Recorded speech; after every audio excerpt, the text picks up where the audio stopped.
بسم اللہ الرحمن الرحیم۔ السلام علیکم ورحمۃ اللہ وبرکاتہ۔ ہماری آج کی یہ ویڈیو مچھلیوں کے بارے میں ہے کہ اللہ نے مچھلیوں کو ایسی کیا سزا دی کہ ان کی زبان نہیں ہوتی اور یہ پانی چھوڑ کر خشکی پر کیوں نہیں چل سکتی۔ سائنسدان مچھلیوں کی اب تک 21,000 سے زائد اقسام دریافت کر چکے ہیں۔ ایک تحقیق کے مطابق مچھلی محض غذا نہیں بلکہ کئی امراض کا بہترین علاج بھی ہے۔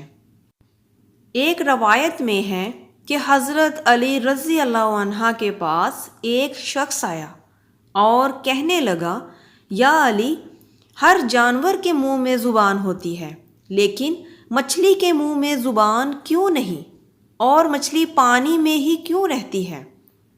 اس سوال پر مولا علی علیہ السلام نے فرمایا کہ اے شخص، یاد رکھنا کہ اللہ نے مچھلی کے منہ میں زبان بھی دی تھی اور اس کو وہ طاقت بھی دی تھی کہ وہ خشکی پر چل سکے، مگر افسوس کہ اس نے خود پر ہی ظلم کیا۔ وہ شخص کہنے لگا، یا علی، کیسا ظلم؟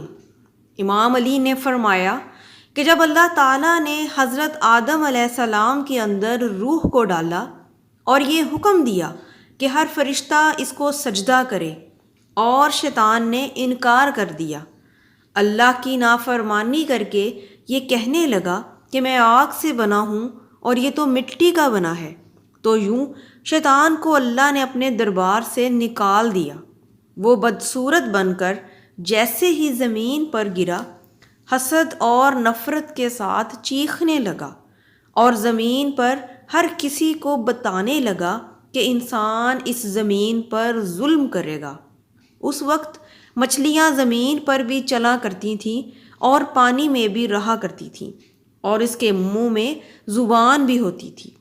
شیطان نے سب سے پہلے مچھلیوں کو بھٹکایا اور یہ کہا کہ انسان جب زمین پر آئے گا تو وہ تمہیں زندہ اپنے خنجر سے کاٹے گا اور پھر اپنا پیٹ بھرے گا۔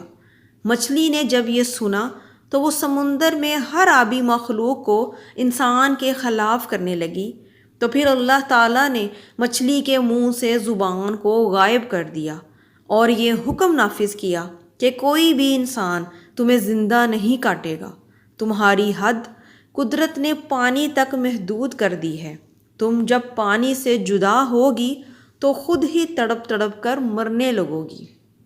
اسی لیے جب حلال مچھلی پانی سے جدا ہوتی ہے تو وہ تڑپنے لگتی ہے اور اس کے جسم کا سارا خون اس کے گلے میں آ کر جمع ہو جاتا ہے، اس لیے مچھلی کو ذبح نہیں کیا جاتا اور مچھلی کا گوشت خون سے پاک ہوتا ہے۔